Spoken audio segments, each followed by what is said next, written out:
బాబాయ్ వాళ్ళు చచ్చిపోయిన అనుకుని పోయినాట ముసైతాను చచ్చిన నీళ్ళు పోయి నాకు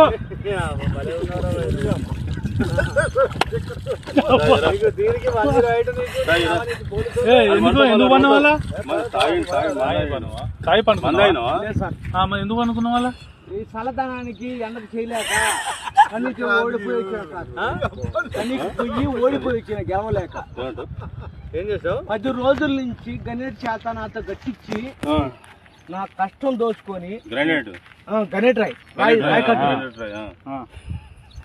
నాకు అంటే డబ్బులు ఇచ్చారు కానీ క్షమ